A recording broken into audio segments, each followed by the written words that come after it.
फैसला है कि देश में विशेष और विषम परिस्थिति जो बन गई थी, एक बार ही उसको थामने के लिए, रोकने के लिए और खत्म करने के लिए मनमुटाव 5 जज के बेंच ने ये फैसला किया।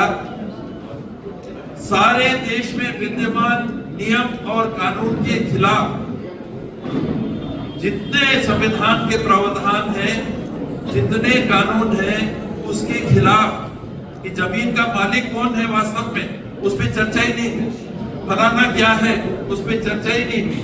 बस ये निर्णय लिया गया कि इसको ऐसा करने के लिए ये फैसला सुना दिया जाता है ताकि आगे के लिए बात को अब नहीं खोला जाएगा और अमन चैन देश में बना रहे। एक बाबरी मस्जिद के बाद आज 40,000 स्थान कहा जा रहा है कि देश में ऐसे हैं जहां गड़े मुर्दे उखाड़े जा सकते हैं।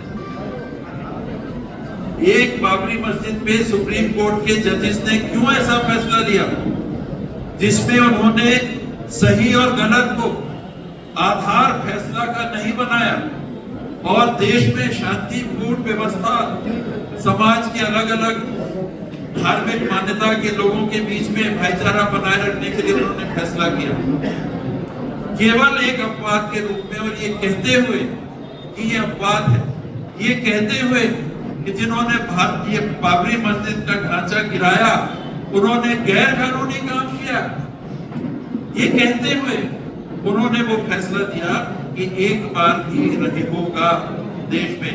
और उसमें से एक और क्यों नहीं, एक और क्यों नहीं, एक और क्यों नहीं, उंगली क्या पकड़ाई पूरी बाहें ये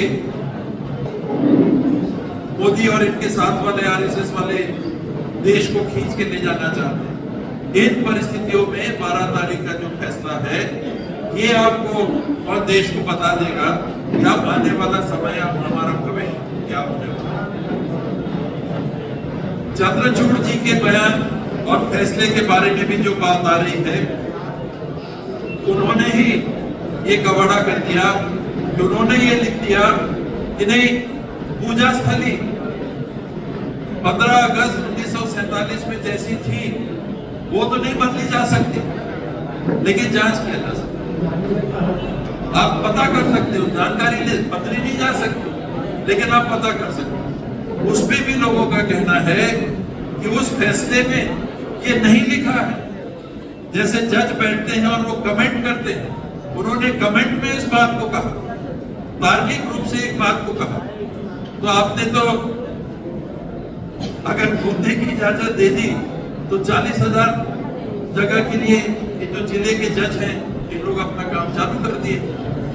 कहीं ना कहीं तो संघी लोग पहुंच गए हैं ना, कई जगह संघी लोग पहुंच गए, आर्मी से लेके पटवारी तक ये सब पहुंचे हुए, जुडिशरी में पहुंचे हुए, एग्जीक्यूटिव में पहुंचे हुए, काम धंधे में तो है ही है, नेतागिरी में तो है ही है, लेकिन जहां जहां वो हैं वहां पर से इस प्रकार का आग लगाने का काम वो कर रहे हैं। तो ये गंभीर परिस्थिति देश के लिए जो बनी हुई है, संविधान के आधार पे ये संविधान की रक्षा क्यों करना है उसका एक बिंदु उदाहरण स्वरूप मैंने ये भी कहा, और भी बहुत सारी बातें। ये संविधान का मूल ढांचा जिसे परिवर्तित नहीं किया जा सकता। आप कानून लाके जैसे दिल्ली की सरकार का किया आप नहीं कर सकते। ये बातें हमको लोगों तक पहुंचाने का की जवाबदारी भी लेनी होगी। मैंने कहा कि कार्यकर्ता नहीं, आप लीडर्स हैं अपने क्षेत्र, आपके माध्यम से ये बात वहां तक जानी चाहिए। नहीं बोलने वाली बात को भी मैं कई बार बोलता हूँ कि हम चुप रह जाते हैं कि कहीं बात हो रही है, किसी ने कुछ कह दिया, हम